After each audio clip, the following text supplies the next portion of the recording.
नमस्कार मित्रों, मैं पवन शर्मा हिस्ट्री क्लासेज में आपका स्वागत करता हूं। कल हमने पढ़ा था वैदिक सभ्यता के बारे में, वैदिक साहित्य या ब्राह्मण साहित्य के बारे में। उसमें हमने वेदों के बारे में, ब्राह्मण, आरण्यक, उपनिषद, पुराण और महाकाव्य के बारे में विस्तृत रूप से चर्चा की थी। आज हम प्रारंभ करेंगे वैदिक सभ्यता, वैदिक संस्कृति या आर्य सभ्यता। वैदिक संस्कृति को आर्य सभ्यता के नाम से भी जानते हैं और उसका जानने का कारण है या पुकारने का कारण है कि जो वैदिक संस्कृति थी उसको जो बसाया था या उसके निर्माता थे वो आर्य थे। आर्य यानी श्रेष्ठ। आर्यों ने इस वैदिक संस्कृति के जन्मदाता थे, इसलिए वैदिक सभ्यता को या वैदिक संस्कृति को आर्य सभ्यता के नाम से भी हम जानते हैं। कल हमने पढ़ा था वैदिक काल या वैदिक संस्कृति को हमने दो भागों में बांटा था। ऋग्वैदिक काल या पूर्व वैदिक काल जो कि 1500 ईसा पूर्व से 1000 ईसा पूर्व के मध्य था, और दूसरा था उत्तर वैदिक काल जो 1000 से 600 ईसा पूर्व के मध्य का काल था। आज हम पढ़ेंगे ऋग्वैदिक काल अथवा पूर्व वैदिक काल के बारे में विस्तार पूर्वक। किसकी क्या विशेषता थी, कैसा राजनीतिक जीवन था, कैसा सामाजिक जीवन था, कैसा आर्थिक जीवन था। हर एग्जाम में इस चैप्टर से लगभग क्वेश्चन आने की संभावना रहती है, तो उसके बारे में विस्तार पूर्वक चर्चा हम प्रारंभ करते हैं। सबसे पहले हम बात करें वैदिक संस्कृति के निर्माता कौन थे। इसके बारे में भी विवाद है।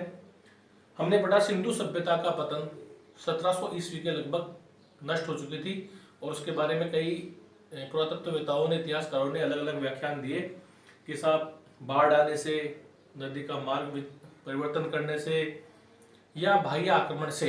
तो हमें ये माना गया कि आर्यों के द्वारा सिंधु सभ्यता का पूर्ण रूप से विनाश कर दिया गया और धीरे धीरे आर्यों ने एक अपनी संस्कृति विकसित की, वो वैदिक संस्कृति या आर्य सभ्यता कहलाई। अब सबसे बड़ा विवाद का विषय कि आर्य आए कहां से। तो अनेक इतिहासकारों के बीच में विवाद का विषय बना हुआ है कि आर्य, कुछ लोगों ने आर्य को भारतीय माना है, जबकि हम मान सकते हैं यदि आर्य भारतीय होते तो सबसे पहले अपने देश में ही संस्कृति का विकास करते। और हमने पढ़ा कि हमारे देश की पहली संस्कृति कौन सी थी, सिंधु घाटी सभ्यता। तो अनेक इतिहासकारों ने अपने हिसाब से जो खोज की उस आधार पर यह बताया कि जो प्रख्यात इतिहासकार है मैक्स मूलर ने बताया कि जो आर्य थे वो मध्य एशिया से चलकर भारत की तरफ आए थे और इन्होंने फिर सिंधु घाटी सभ्यता पर आक्रमण किया, उनका विनाश करके अपने आप को यहाँ स्थापित किया। हमारे एक प्रमुख स्वतंत्रता सेनानी का नाम सुना होगा आपने, बाल गंगाधर तिलक। बाल गंगाधर तिलक ने बताया कि जो ये आर्य थे वो उत्तरी ध्रुव से भारत में आए थे। उन्होंने अपना मत स्पष्ट किया कि ऋग्वेद में एक जगह लिखा हुआ है कि वहां पर 6 महीने का दिन, 6 महीने की रात होती थी। उसी आधार से तादात्म्य स्थापित करके उन्होंने ये बताने की कोशिश की कि उत्तरी ध्रुव से आर्य आए थे। हमारे सामाजिक सुधारक दयानंद सरस्वती ने यह बताया कि जो आर्य थे वो तिब्बत से भारत में आए थे और उन्होंने यहाँ पर अपना सभ्यता विकसित की। अमूमन ज्यादातर परीक्षाओं में यही प्रश्न पूछे जाते हैं कि उत्तरी ध्रुव से आर्य आए थे, ये किस विद्वान ने बताया, या तिब्बत से आर्य का आगमन हुआ, ये किस विद्वान ने बताया, और मध्य एशिया से आए ये किसने बताया। मूल रूप से, मुख्य रूप से इन 4 चीजों के बारे में चर्चा होती है। वैसे तो अनेक इतिहासकारों ने अलग अलग व्याख्यान की, लेकिन अमूमन जो क्वेश्चन बनता है वो इसी में से बनता है। जैसे हंगरी से भी आए, डेन्यूब से भी आए, यूराल पर्वत से भी आए। अलग अलग इतिहासकारों ने, यूरोपीय इतिहासकारों ने इसके बारे में बताया। अमूमन हम यही ज्यादातर क्वेश्चन पुटअप होते हैं। अब ऋग्वैदिक काल, जो ऋग्वैदिक सभ्यता पनपी वो सप्त सिंधु प्रदेश में पनपी। सप्त सिंधु प्रदेश हमने पढ़ा था, 7 नदियां, सिंधु उसकी सहायक नदियां, सिंधु, सतलज, सरस्वती, झेलम, चिनाब, रावी और व्यास। तो हमें ऋग्वैदिक कालीन कई नदियों के बारे में चर्चा हुई है, उनके नाम भी नए नए या अलग अलग प्रकार के मिले हैं और इनसे भी संबंधित क्वेश्चन बनता है। तो सबसे पहले हम ऋग्वैदिक कालीन नदियों के नाम क्या थे। तो ऋग्वेद में सतलज नदी को शतुद्री नाम से पुकारा है, चिनाब नदी को अश्किनी नाम से पुकारा है, रावी जो नदी है उसको परुषणी के नाम से पुकारा है। कई बार पूछा गया क्वेश्चन है। रावी नदी को परुषणी नदी के नाम से पुकारा है। व्यास जो नदी है उसे विपाशा नाम से पुकारा है। गंडक नदी को सदा नीरा कहा है, हमेशा जल देने वाली सदा नीरा। और झेलम जो नदी थी उसको वितस्ता के नाम से पुकारा है। तो इसमें से क्वेश्चन कई बार बन जाता है कि रावी नदी को ऋग्वेद काल में किस नाम से पुकारा जाता था, तो हमें ये विशेष रूप से ध्यान देना है। ऋग्वेद के अंदर सबसे ज्यादा जो जिस नदी का उल्लेख हुआ है वो सिंधु नदी थी। सिंधु उस काल की सर्वश्रेष्ठ सबसे ज्यादा अच्छी नदी थी, सबसे ज्यादा उल्लेख सिंधु नदी का हुआ है। लेकिन सरस्वती नदी को नदी तमा कहा गया है, नदियों में सर्वश्रेष्ठ। कई बार पूछा गया क्वेश्चन है, सरस्वती नदी को नदी तमा के नाम से पुकारा गया है। या प्रश्न ऐसे भी आता है कि नदी तमा ऋग्वेदिक कालीन नदी तमा थी, सरस्वती, गंगा, यमुना, सरस्वती, तो हम लिखेंगे सरस्वती। सबसे ज्यादा उल्लेख भी सरस्वती नदी का ही हुआ है। प्रमुख नदी तो थी सिंधु, लेकिन सबसे ज्यादा उल्लेख हुआ है सरस्वती नदी का। ऋग्वेद में गंगा नदी का उल्लेख 1 बार और यमुना नदी का उल्लेख 3 बार हुआ है। कई बार पूछा गया क्वेश्चन है, ऋग्वेद में गंगा नदी का उल्लेख कितनी बार हुआ है और ऋग्वेद में यमुना नदी का उल्लेख कितनी बार हुआ है। तो हमें ध्यान देना चाहिए कि सर्व प्रमुख नदी तो थी सिंधु, सबसे ज्यादा उल्लेख जो हुआ है वो हुआ है सरस्वती नदी का, गंगा का 1 बार और यमुना का 3 बार। इस प्रकार ये उल्लेख है। हमने एक और शब्द सुना होगा आर्यावर्त। आर्यावर्त का बारे में मैं क्लियर करूं, आर्यावर्त बोलते हैं हिमालय पर्वत से लेकर विंध्य पर्वत तक का क्षेत्र और पूर्व में बंगाल की खाड़ी से लेकर पश्चिम में अरब सागर का क्षेत्र, जो ये पूरा क्षेत्र था उसे आर्यों ने आर्यावर्त का नाम दिया, आर्यावर्त का नाम दिया। अब हम बात करें कि ऋग्वेदिक काल में राजनीतिक व्यवस्था कैसी थी, यानी किन लोगों का शासन था, किन्होंने इस शासन व्यवस्था को आगे बढ़ाया। तो सबसे पहले जो गांव थे, सबसे पहले हम परिवार की बात करें, अपने कुटुंब के लोगों से परिवार बना और परिवार का मुखिया को कुलूप के नाम से पुकारते हैं। ये घर का मुखिया या परिवार का मुखिया होता था, जिसे कुलूप के नाम से पुकारा गया है। कई परिवारों में सजातीय वर्ण के लोगों से मिलकर गांव बना। गांव जिसका गांव का प्रमुख होता था ग्रामणी। आधुनिक सरपंच के हिसाब से अपन मान सकते हैं ग्राम का प्रमुख ग्रामणी। कई सारे गांवों से मिलकर, गांवों के समूह ने मिलकर बनाया विश। गांवों से मिलकर बना विश। विश का जो प्रमुख होता था उसे बोलते थे विशपति। विशपति, विश का प्रमुख विशपति। और कई सारे विश मिलकर बनाते थे जन, और जन का प्रमुख होता था राजा। जन का प्रमुख होता था राजा। और कई सारे जन मिलकर राष्ट्र का निर्माण भी करते थे। लेकिन हमें मुख्य रूप से इन 3 चीजों के बारे में बात करना है, ग्राम, ग्राम से विश और विश से जन। याद करने का तरीका है, परिवारों से मिलकर ग्राम, कई गांवों से मिलकर विश और विश से मिलकर जन का निर्माण हुआ। गांव का प्रमुख ब्राह्मणी, विश का प्रमुख विशपति और जन का प्रमुख राजा होता था। अब इतने बड़ी संस्था को चलाने के लिए, इतनी बड़ी जन थी, इसको चलाने के लिए क्या कोई राजनीतिक या व्यवस्था थी, इसके बारे में चर्चा करने पर हमने पाया कि हमें 4 संस्थाओं का बारे में पता चला है, सभा, समिति, विदत और गण। कई किताबों में 2 ही चीज मिलती है, लेकिन कई बड़ी एग्जामों में प्रश्न आता है और विदत और गण के बारे में भी पूछा जाता है। अमूमन सभा और समिति का ही उल्लेख आपको किताबों में मिलेगा। सभा क्या होती थी? सभा होती थी जन के प्रमुख वृद्ध लोगों या कुलीन लोगों की संस्था होती थी। जन के वृद्ध और कुलीन लोगों की सभा समिति होती थी, जो राजा को सलाह देने का कार्य करती थी, राजा पे कार्यों पे अंकुश लगाने का कार्य करती थी।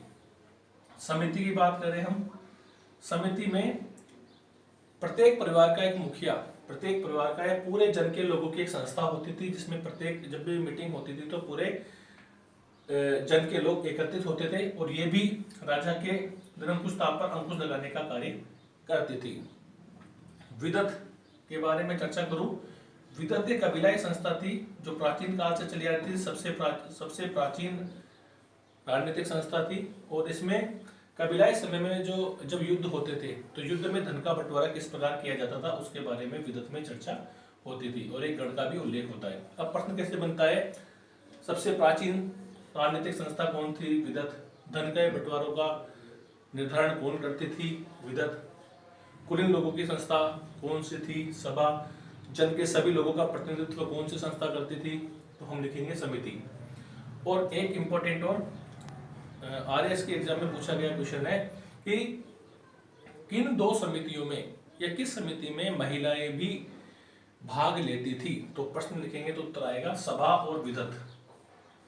सभा और विदत नामक दो संस्थाओं में, दो राजनीतिक संस्थाओं की जो मीटिंग होती थी उसमें बढ़ चढ़कर महिलाएं भी हिस्सा लेती थी। समझ में आ गया आपको। गांव का मुखिया, घर का मुखिया कुलूप, फिर ग्राम से ग्रामणी, विष्पत्ति और जन से राजा। इसके अलावा उस जमाने में राजा के पास सेना भी होती थी और सेना की इकाइयों के बारे में तीन सैनिक इकाइयां बताइए, शर्ग, व्रात और गण। ये तीन सैनिक इकाइयों का उल्लेख हुआ है, विस्तृत वर्णन नहीं हुआ है, केवल इनके बारे में छोटी मोटी जानकारी हमें ऋग्वेद से प्राप्त होती है। ऋग्वेद में इंद्र का उल्लेख सर्वाधिक बार हुआ है। इंद्र को पुरंदर, पुराभेता, कई अन्य नामों से पुकारा है। पुर यानी नगरों को जीतने वाला, नष्ट करने वाला पुरंदर। ऋग्वेद में एक युद्ध के बारे में विस्तार पूर्वक चर्चा हुई है। ऋग्वेद के 8वें मंडल में दासराग्य युद्ध के बारे में चर्चा हुई है। दासराग्य युद्ध क्या था, भरत जन का राजा था सुदास। सुदास के पुरोहित थे विश्वामित्र जी, लेकिन सुदास ने विश्वामित्र जी को पुरोहित पद से हटाकर अपना पुरोहित वशिष्ठ जी को बना लिया। वशिष्ठ जी को बना लिया तो सुदास जी ने आर्य के जो 5 जन थे, पुरु, यदु, अनु, तुर्वस, दुर्हे, पुरु, यदु, अनु, तुर्वस, दुर्हे, इन 5 आर्य कबीले और 5 अन्य आर्यत्र कबीलों को मिलकर एक सेना का निर्माण किया और इन्होंने भरत जन के राजा सुदास के ऊपर आक्रमण कर दिया। और ये युद्ध कहाँ हुआ, परोशनीय रावी नदी के तट पर। परोशनीय रावी नदी के तट पर भयंकर युद्ध हुआ और इस युद्ध में राजा सुदास विजयी हुआ।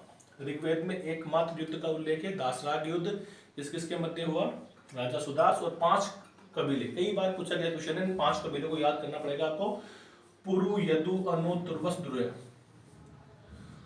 और युद्ध कहां पर लड़ा गया, परोशनी या रावी नदी के तट पर। विजय कौन हुआ, राजा सुदास। बाद में भरत जन और पुरुजन में मित्रता हो गई और दोनों ने मिलकर एक नया राजवंश, नया जन बना कुरु, जो कि इतिहास में कुरु के नाम से हम जानते हैं। एक ही एकमात्र उल्लेख है। इसके बाद ऋग्वेदिक कालीन सभ्यता में हमें 3 मुख्य अधिकारियों का उल्लेख होता है, 3 मुख्य प्रमुख व्यक्तियों का उल्लेख होता है। एक होता है पुरोहित, दूसरा सेनानी और तीसरा ग्रामणी। इन 3 व्यक्तियों में सबसे इंपॉर्टेंट था पुरोहित, जो राजा का मित्र भी होता, राजा को सलाह भी देता, राजा का सभी चीजों में सहयोग करता और युद्ध के समय राजा के साथ युद्ध में भी उपस्थित रहता। सेनानी, जो कि राजा का युद्ध के समय सेना का नेतृत्व करता, और ग्रामणी हमने पढ़ा है, गांव का मुखिया होता, गांव की राजनीतिक व्यवस्था, सभी व्यवस्थाओं का दायित्व ग्रामणी के ऊपर होता। इसके अलावा हमें ऋग्वेद में कई अन्य कर्मचारियों का भी उल्लेख मिलता है। इश्पस कहते हैं गुप्तचर को। पूछा गया क्वेश्चन है, ऋग्वेदिक कालीन गुप्तचर का नाम था, या इस ऋग्वेदिक कालीन गुप्तचर किसे कहते थे, तो लिखेंगे अपन इश्पस को गुप्तचर कहते थे। प्रश्न विनाक, ये ऋग्वेदिक कालीन न्यायाधीश हुआ करता था। प्रश्न विनाक ऋग्वेदिक कालीन न्यायाधीश। संग्रहिता, कोषाध्यक्ष, ट्रेजरी का मालिक होता था ये। संग्रहिता यानी कोषाध्यक्ष। भागदूत, अर्थमंत्री होता था, धन का मंत्री होता था भागदूत। और पालागल यानी राजा का मित्र। इन 5 सामान्य अधिकारियों का भी उल्लेख होता है और प्रश्न इसी प्रकार से पूछे जाते हैं, पालागल था, भागदूत था, या अर्थमंत्री था, या कोषाध्यक्ष, ऋग्वेदिक कालीन कोषाध्यक्ष कौन होता था। ये मुख्य रूप से राजनीतिक व्यवस्था के बारे में मुख्य टॉपिक के बारे में मैंने चर्चा की। अब हम बात करते हैं सामाजिक जीवन के बारे में। ऋग्वैदिक कालीन सामाजिक जीवन कैसा था। तो हमने पढ़ा था सिंधु घाटी सभ्यता थी वो मात्र सत्तात्मक सभ्यता थी। दो प्रकार के सभ्यता सत्तात्मक होती है, पितृ सत्तात्मक या माता सत्तात्मक। सिंधु कालीन सभ्यता जहां मात्र सत्तात्मक थी, वहीं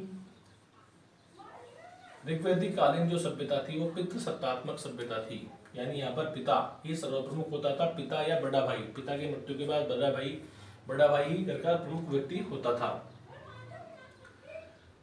ग्रामीण जीवन व्यतीत करते थे। सिंधु घाटी सभ्यता जो नगरीय सभ्यता थी, उसके विपरीत वैदिक कालीन जो सभ्यता है हम वो सभ्यता ग्रामीण सभ्यता थी। और एक विशेष बात हम इसमें और पढ़े, ऋग्वेद के 10वें मंडल के पुरुष सूक्त में, ऋग्वेद के 10वें मंडल के पुरुष सूक्त में ये बताया गया है कि सभी देवताओं ने यज्ञ से एक विराट पुरुष की उत्पत्ति हुई और उस विराट पुरुष के मुख से ब्राह्मण, हाथों से क्षत्रिय या योद्धा, पेट से उर से वैश्य और जांघों से शूद्र नामक व्यक्ति को उत्पन्न किया। ये वर्ण व्यवस्था इन्होंने स्थापित की ऋग्वैदिक कालीन लोगों ने। लेकिन ये जो ये वर्ण व्यवस्था बनाई वो जाति के आधार पर, जन्म के आधार पर न होकर कर्म के आधार पर होती थी। जो व्यक्ति जैसा कार्य करता वो उसी वर्ण का होता। पढ़ाने लिखाने का काम करता तो ब्राह्मण होता, युद्ध में काम करता तो क्षत्रिय होता, और धन आजीविका कमाने का काम करता तो वैश्य होता, और इन तीनों की सेवा करता तो शूद्र होता। शूद्र शब्द का सर्वप्रथम उल्लेख ऋग्वेद के 10वें मंडल के पुरुष सूक्त में ही हुआ है। कई बार पूछा गया क्वेश्चन है कि ऋग्वेद के किस मंडल में शूद्र शब्द का उल्लेख हुआ है। पुरुष सूक्त में हुआ है, 10वें मंडल में हुआ है। महिलाओं की स्थिति अच्छी थी। हमने पढ़ा है कि ऋग्वैदिक कालीन लोपमुद्रा, घोषा, अपाला, निवावरी, शिक्ता, पुलोमी, कई महिलाएं ऐसी हुई है जिन्होंने ऋग्वैदिक ऋचाओं की रचना की है। और लोपमुद्रा थी वो अगस्त्य ऋषि की पत्नी थी और महान विभूति रही है। उन्होंने भी कई ऋग्वैदिक रचनाएं करने में सहयोग किया है। ऋग्वैदिक काल में जो महिलाएं आजीवन अविवाहित रहती थी, जो कन्याएं विवाह नहीं करती थी, उन्हें अमाजु नाम से पुकारा गया है। उन्हें अमाजु नाम से पुकारा गया है, आजीवन अविवाहित रहने वाली महिलाएं। हमें दो प्रकार के विवाहों का उल्लेख हुआ है, अनुलोम विवाह और प्रतिलोम विवाह। इसे समझना बहुत महत्वपूर्ण है। अनुलोम विवाह किसे कहते थे? उच्च वर्ण का पुरुष और निम्न वर्ण की महिला में जब शादी होती थी तो इस प्रकार का विवाह अनुलोम विवाह कहलाता था। जैसे ब्राह्मण कुल का लड़का और क्षत्रिय कुल की लड़की यदि हो तो इस प्रकार के विवाह को अनुलोम विवाह कहते थे। क्षत्रिय कुल का लड़का या वैश्य कुल की लड़की से शादी हो तो वो भी अनुलोम विवाह की श्रेणी में आएगा। और प्रतिलोम विवाह की हम बात करें तो प्रतिलोम विवाह उस विवाह को कहते थे जिसमें निम्न कुल का लड़का उच्च कुल की वर्ण की वधू से शादी करे। जैसे क्षत्रिय लड़का ब्राह्मण लड़की से शादी करे तो इस प्रकार के विवाह प्रतिलोम विवाह की श्रेणी में आते थे। तो सामाजिक जीवन के बारे में हमने पढ़ा। पितृसत्तात्मक और वर्ण व्यवस्था का उल्लेख 10वें मंडल के पुरुष सूक्त में, शूद्र का उल्लेख आजीवन विवाहित लड़कियां, अमाजु, अनुलोम और प्रतिलोम विवाह, ये मुख्य रूप से हमने इसके बारे में चर्चा की। अब हम बात करते हैं आर्थिक जीवन के बारे में। इतनी बड़ी सभ्यता थी तो उनका आर्थिक जीवन कैसा था। सिंधु घाटी सभ्यता जो व्यापार पे आधारित थी, वहीं वैदिक सभ्यता पशुपालन और कृषि पर आधारित थी। यानी पशुपालन उनका मुख्य कार्य था, गाय बहुत इंपॉर्टेंट होती थी और कृषि का कार्य वो मुख्य रूप से करते थे। जितनी गाय जिस व्यक्ति के पास होती थी उतना ही वो अमीर व्यक्ति हुआ करता था। आर्थिक आधार ये क्या था? गाय, जितनी गाय उतना वह पैसे वाला। गाय को बहुत इंपॉर्टेंट माना गया है। गाय को अघन्या न मारने योग्य कहा गया है। कई बार पूछा गया क्वेश्चन है, अघन्या यानी न मारने योग्य थी गाय। और गविष्टि जो लूटपाट होती थी वो गायों की होती थी। गायों को प्राप्त करने की इच्छा गविष्टि होती थी। गायों की रात में लूटपाट होती थी, इसलिए गाय को अगन्य कहा गया है। ऋग्वेद में निष्क नाम का एक धातु का उल्लेख हुआ है। प्रारंभिक काल में ये गले का एक आभूषण हुआ करता था, बाद में ये विनिमय का माध्यम बन गया। इंपॉर्टेंट है, निष्क क्या था? गले का आभूषण हुआ करता था, बाद में क्या हो गया है? ये विनिमय का माध्यम हो गया, धातु के रूप में प्रयोग होने लगा। हमने पढ़ा गाय बहुत महत्वपूर्ण थी, तो जो लोग रात में या दिन में गायों को चोरने का काम करते थे, मवेशी चोर हो जाते थे, उन्हें पणी कहा गया है। ऋग्वेदिक काल में मवेशी चोर को क्या कहा गया है? पणी। लोग अपनी आजीविका चलाने के लिए व्यापारियों से, धनी लोगों से जो व्यापार करते थे ब्याज पे धन देने का, उन्हें ऋग्वेद में वेकनाट के नाम से पुकारा गया है, यानी सूदखोर। जो ब्याज का व्यापार करते थे उन्हें ऋग्वेद काल में वेकनाट या सूदखोर के नाम से भी पुकारा गया है। वेकनाट यानी सूदखोर। राजा, उस समय में राजा भूमि का स्वामी न होकर युद्ध का स्वामी हुआ करता था। राजा का कार्य था अपने जन की रक्षा करना, जन के लोगों की रक्षा करना। इसलिए ऋग्वेद काल में राजा को भूमि का स्वामी न मानकर युद्ध का स्वामी माना गया है। और जनता के द्वारा राजा को स्वैच्छिक रूप से जो कर दिया जाता था, स्वैच्छिक रूप से जो कर दिया जाता था, वो कहलाता था बलि। क्या कहलाता था? बलि। कई बार पूछा गया क्वेश्चन है, आ भी सकता है। राजा को दिया जाने वाला क्वेश्चन कौन सा था? स्वैच्छिक कर कौन सा था? बलि। राजा को दिया जाने वाला स्वैच्छिक कर बलि।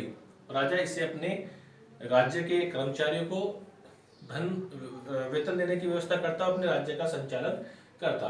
तो आर्थिक जीवन कैसा था? पशुपालन और कृषि पर निर्भर था। गाय मुख्य आर्थिक आधार था, विनिमय का माध्यम था। गाय को अगन्य माना गया है। निष्क क्या था? गले का आभूषण था। पणी को मवेशी चोर कहा गया है। वेकनाट सूदखोर हुआ करते थे। और बलि यानी स्वैच्छिक कर। अब हम बात करें ऋग्वैदिक कालीन धार्मिक जीवन के बारे में कि धर्म कैसा था, उनका धार्मिक जीवन कैसा था, इसके बारे में बात करें तो मैक्स मूलर ने ऋग्वैदिक कालीन धर्म को हिनोथिज्म नाम दिया है। हिनोथिज्म यानी ऋग्वैदिक काल के लोगों ने जिस समय जिस देवता की आराधना की उसे ही सर्वश्रेष्ठ मान लिया। जब इंद्र की आराधना की तो इंद्र को सर्वश्रेष्ठ मान लिया, जब अग्नि की आराधना की तो अग्नि को सर्वश्रेष्ठ मान लिया। तो ऐसे जो व्यवस्था होती है, ऐसी धर्म को हिनोथिज्म कहा जाता है, यानी जिस समय हम जिसकी पूजा करें उसे ही सर्वश्रेष्ठ मान ले। This is henotheism. Max Mueller ने ऋग्वैदिक कालीन धर्म को क्या कहा है? हिनोथिज्म। ऋग्वैदिक कालीन लोगों ने देवताओं की 3 श्रेणियों में विभाजित किया देवताओं को। आकाश के देवता, अंतरिक्ष के देवता और पृथ्वी के देवता। आकाश के देवता सूर्य, घोष, वरुण, मित्र और पूषण। अंतरिक्ष के देवता इंद्र, रुद्र, मरुत और वायु। और पृथ्वी के देवता अग्नि, सोम, पृथ्वी, सरस्वती। इस प्रकार इन्होंने देवताओं की श्रेणी विभाजित कर ली। अब सबसे ज्यादा जो देवता मुख्य रूप से पूजा जाता था या जिसके बारे में सर्वाधिक सूक्त ऋग्वेद में मिलते हैं वो थे इंद्र। इंद्र के बारे में 250 सूक्त के लगभग हमें लिखते हैं। इंद्र को पुरंदर, पुराबेता, कई अनेक नामों से पुकारा गया है। इसके बाद में जो उल्लेख होता है वो है अग्नि। अग्नि के देवता के बारे में 200 सूक्त ऋग्वेद में लिखे गए हैं। ऋग्वेद को अतिथि देवता भी कहा गया है। अतिथि देवता क्यों कहा गया है? क्योंकि जो भी आहुति यज्ञ के दौरान देवताओं को दी जाती थी वो अग्नि के माध्यम से देवताओं तक पहुंचती थी, इसलिए अग्नि को अतिथि देवता के नाम से भी पुकारा गया है। कई बार पूछा गया क्वेश्चन है ऋग्वैदिक कालीन अतिथि देवता थे, तो हम लिखेंगे अग्नि। तीसरा महत्वपूर्ण देवता था वरुण, जिन्हें जल का देवता भी कहा गया है, जल समुद्र भी कहा गया है। 30 सूक्त इसके बारे में लिखे गए हैं और वरुण को ऋतस्य गोपा कहा गया है। ऋत की अवधारणा जो हमने पढ़ी थी ऋग्वैदिक कालीन की सबसे इंपॉर्टेंट है, यानी प्राकृतिक नियमों का निर्धारण जो होता है वो ऋत की अवधारणा है। तो वरुण को ऋतस्य गोपा भी कहा गया है। बाद में वरुण को असुर के नाम से भी पुकारा गया है। कई बहुत इंपॉर्टेंट है कि ऋग्वैदिक कालीन असुर थे वरुण। तो धार्मिक जीवन के अंदर हमने पढ़ा हिनोथिज्म और उसके बाद उन्होंने देवताओं को 3 श्रेणियों में बांटा, आकाश के देवता, अंतरिक्ष के देवता, पृथ्वी के देवता, और सबसे ज्यादा जो उल्लेख हुआ है वो इंद्र के बारे में हुआ है, उसके बाद अग्नि और उसके बाद वरुण। इस प्रकार वैदिक संस्कृति के जो महत्वपूर्ण टॉपिक्स है या महत्वपूर्ण क्वेश्चन बनते हैं वो मैंने आपको समझाने का प्रयास किया। मैं आशा करता हूँ कि आपको मेरा वीडियो बहुत पसंद आया होगा। यदि आपको मेरा वीडियो पसंद आए तो लाइक और सब्सक्राइब करें। धन्यवाद।